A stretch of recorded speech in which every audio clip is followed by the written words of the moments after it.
Hello children, welcome to my channel. Today we'll be discussing about projectile motion. Now, in my last video I have introduced you to projectile.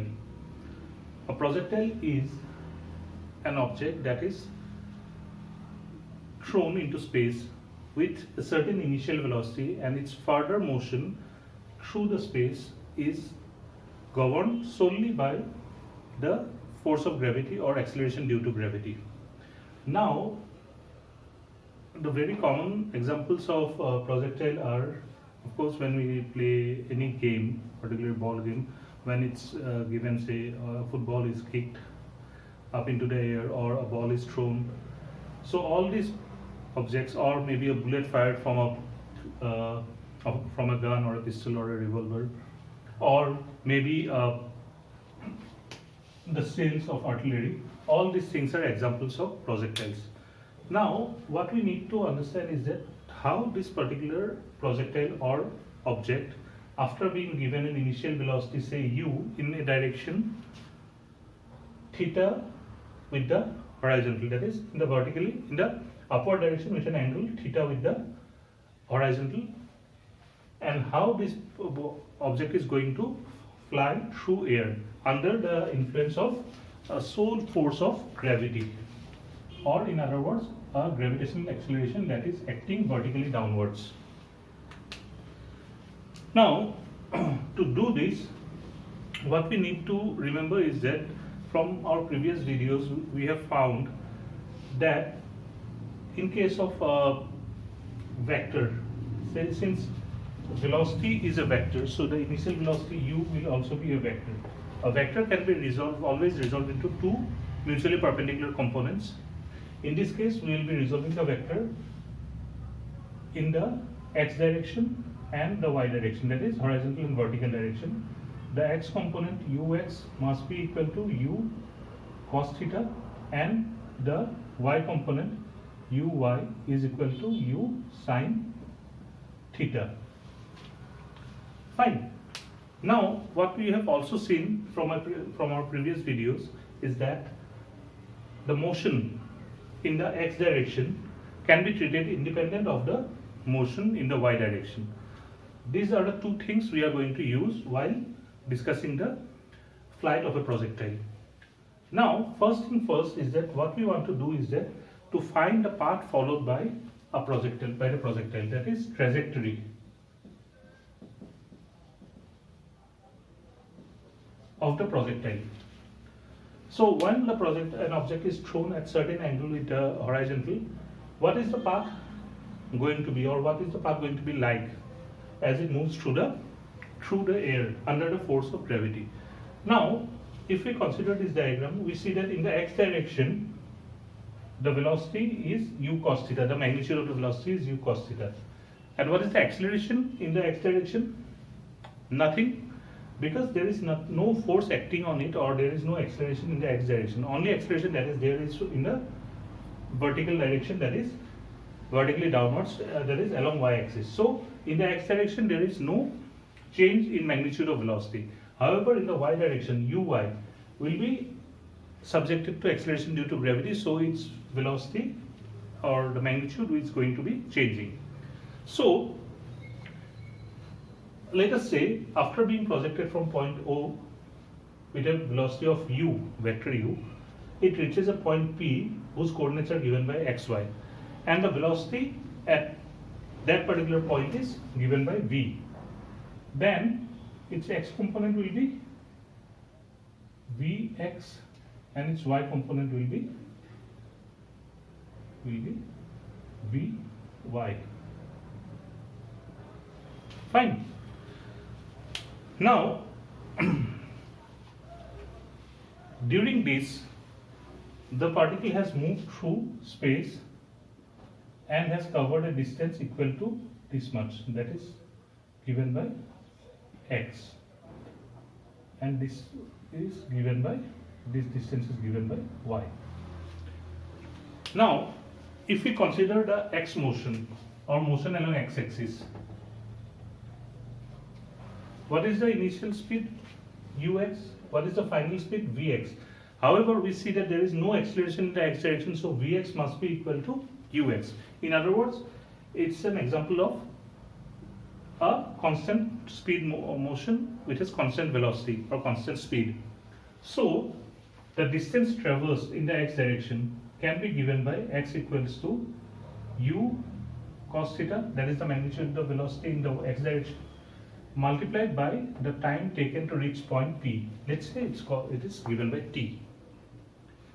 This means that time to reach point P can be given by x divided by u cosine of theta. Now, if we consider the motion along y-axis,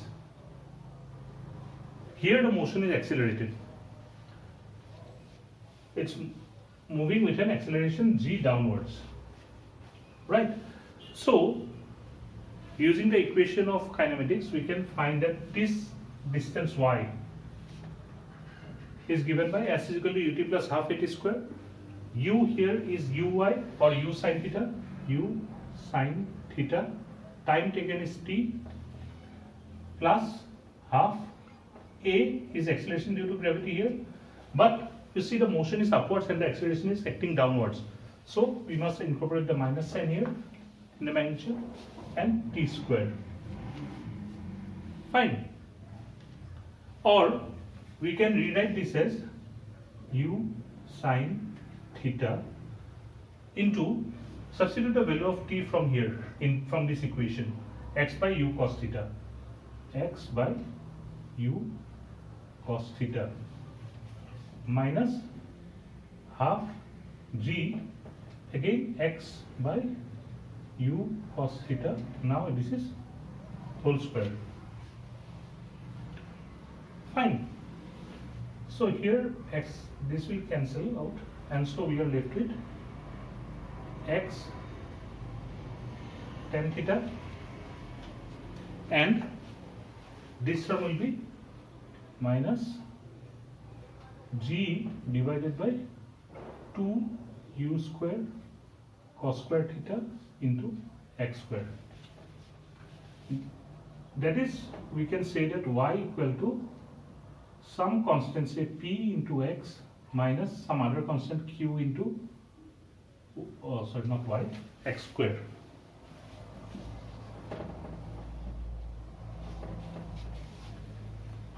Where the constant p equals, p is tan theta and q is equal to g by 2 u square cos square theta. These are constant for the given case only. Now, in this case, this equation is the generalized equation for a parabola.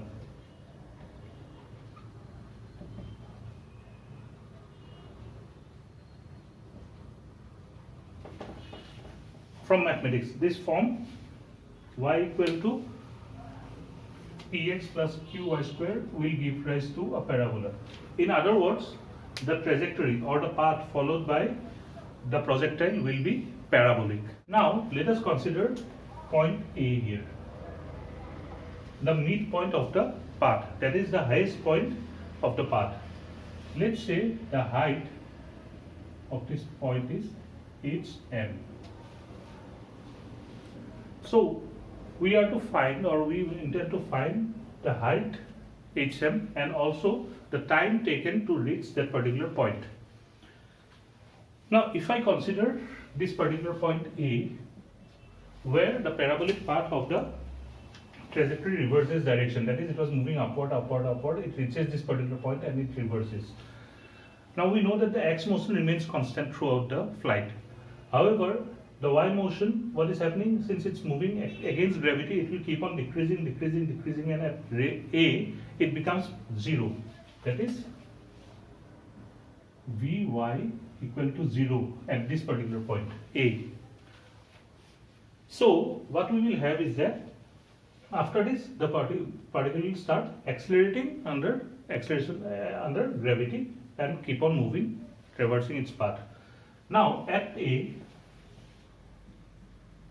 what will we have? Vy equals to 0. So using that equation, v is equal to ut plus half at square, right? Or say v equal to u plus at. At a for y direction,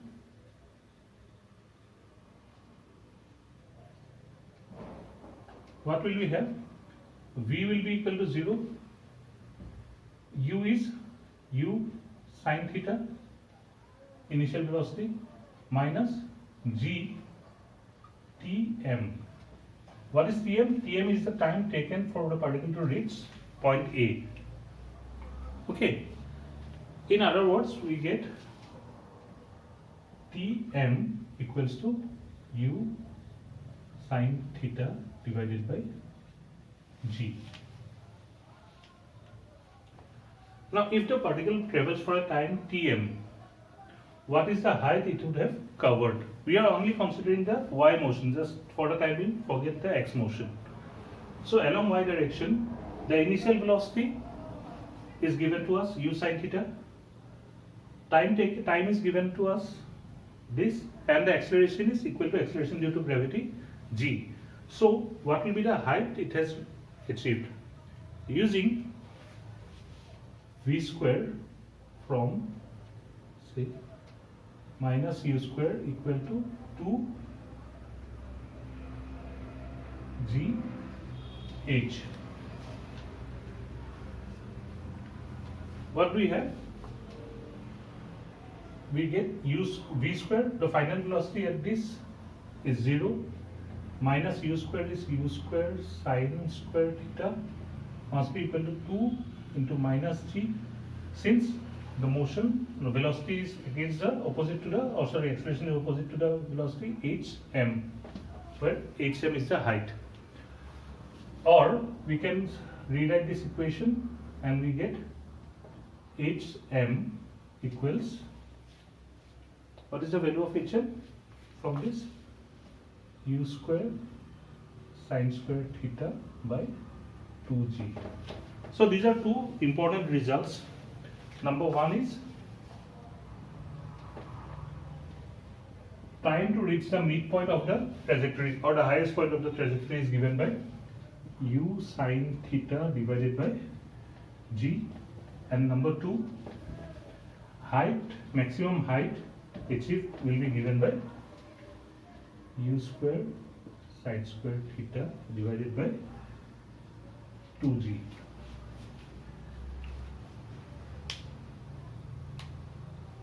Fine. Now, after reversing the trajectory, the particle, or reversing the direction, the particle of y velocity, the particle will still keep on moving and will reach point B and meet the x-axis at point B. So, what is going to be the time taken for this? For the entire flight, and that is known as the time of flight.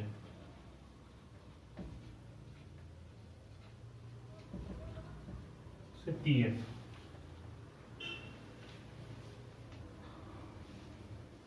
Now, at time of flight, or when the particle has moved back and reached x-axis again, the height of the particle becomes equal to 0. That is, y is equal to 0. There is no height, though the x is equal to certain length, this, which is known as the range of the projectile. Now, how to find this? Time of flight? Now, since y equals to 0, s equal to ut plus half at square, or we can say that since we are discussing only y direction, so this is uy time of flight minus half g time of flight squared. Why minus? Because initial velocity was upwards and acceleration is downward again. So what we have, this is equal to u sine theta TF minus half G TF square, or we have half G time of flight equals to U sine theta. That is, time of flight is given by 2U sine theta divided by G. This is equation number 3, important equation number 3. That is time of flight of the projectile. Entire time of flight is given by TF equals to 2U sine theta divided by G. If you consider equation number 1, this is equal to 2Tm. So time of flight of the projectile is equal to double the time it takes to reach the midpoint, which is only logical. Alright, now moving on. Since during this time the projectile has moved from O to B, which distance R known as the range of the projectile. How to find R? Now we know that during the entire flight the x component of the velocity is not changing, so the particle x in the x direction, the particle is moving with the same constant speed equal to u cos theta for the entire time of flight. So R is simply the velocity, that is u cos theta into time of flight. Time of flight we have just found here, so this is equal to u cos theta into 2u sine of theta divided by G. Now 2 sine theta cos theta, this is sine twice theta, right? So we have R equal to u square sine twice theta divided by G. That is to say, our next equation, important equation, is range of a projectile is given by u square sine twice theta by G. Okay, now let us consider the point P, this one, where the velocity components are Vx and Vy. We are to find what is the magnitude of this velocity V, and the direction it makes with the x-axis. Let's call this angle beta. So how to find this angle beta and how to find this velocity? Clearly, we have already said that to reach the point P, the time taken is t. So if I consider the x motion or motion along x-axis, then Vx will simply remain u cos theta, because it's a constant, it will not change. However, since there is no acceleration in this direction, Vy, however, will be given by uy minus g into t, or we can say u sine theta minus g t. So the magnitude of the velocity v will be given by, magnitude of v, vx square plus vy square whole thing under root. Fine. So this is equal to u square cos square theta plus u sine theta minus gt whole square, that is u square sine square theta plus g square t square minus 2 u g t sine theta whole thing under root or whole raised to the power half. Now we can club these things together. If I take u square common, we are left with cos square theta plus sine square theta, which will be simply be equal to 1. So we can rewrite this as u square, the first two terms. Then we have g square t square minus 2 u g t sine theta, square root of this, right? And for angle that is tan beta, that will be given by, this is V, tan beta will be given by Vy by Vx. Vy is this u sine theta minus gt by Vx, that is u cos theta. So these are the general equations. So we will be doing 5 V equal to u square plus g square t square minus 2u g t sine theta working under root, and 6 tan beta will be given by u sine theta minus gt by u cos theta. Fine. So in that case, if we keep this in mind and then move on, we will see that for point B now, the time taken to reach the point B, end of it, will be simply time of flight. So time of flight is given by this equation, right? 2u sine theta by g. In that case, the velocity v dash, this velocity, let's call this velocity v dash, with which it reaches the ground at point B, its magnitude will be given by v dash equals to, using this particular equation, square of this v prime will be given by u square plus g square, instead of time of flight t square we substitute the time of flight, and what is the value of time of flight is given by 2u square sine square theta by g square, square of t, minus 2u g, again instead of t we will write,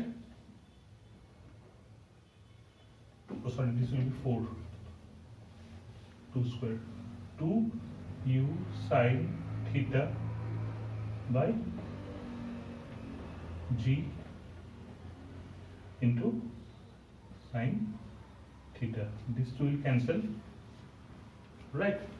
So we are left with u square plus 4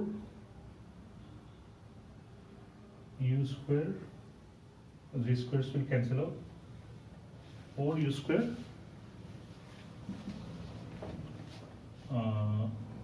sine square theta minus 2u into u square sine square theta.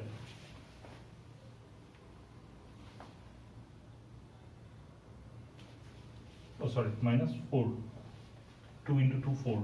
So this will cancel out, is equal to u square, that is v prime equals u square. In other words, the particle will reach point B with a velocity whose magnitude is equal to the magnitude of the initial velocity. Now at this point, if we want to find the angle it makes with the x-axis, this angle beta, then for tan beta will be equal to v dash y by v dash x, v prime y by v prime x. This is v prime x and this one is v prime y. Now how to find this? We know that using v prime y, considering the y motion again, the total time taken is to reach this particular point with an initial velocity u sine theta. The time taken is tf, so we have v y prime equal to u sine theta, the vertical motion, minus g into time of flight, which is equal to u sine theta minus g into 2u sine theta divided by g. G's will cancel and we are left with minus u sine theta. V dash x or v prime x will remain the same because the x velocity is not changing. So substituting the value of u vy here, we are left with minus u sine theta by u cos theta. That is tan beta will be given by minus tan theta. That is to say, beta will be equal to minus theta. That is, this angle will be minus of theta. Right. Okay. So we have covered the general case of projectile motion in these discussions. We have found a few very important equations, including these two. This equals to this, and tan beta equal to minus tan theta for the point B. Now in the next video we will be discussing about some special cases of projectile motion. That will include what if projectile, instead of being inclined at an angle with the verticals by theta, it's projected horizontally, and some special cases or cases under which we can have the maximum height reached, or under what condition for a given initial velocity or speed, magnitude of initial velocity, the range is going to be maximum. All these things we will be discussing in the next video. If you have found my videos useful, please do subscribe to my channel and also like these videos. That will encourage me a lot to make the videos more interesting and more useful for you. Your comments are very much welcome, so that I can modify my presentation to suit your requirement better. And also please share the videos if you have found these videos useful. Thank you.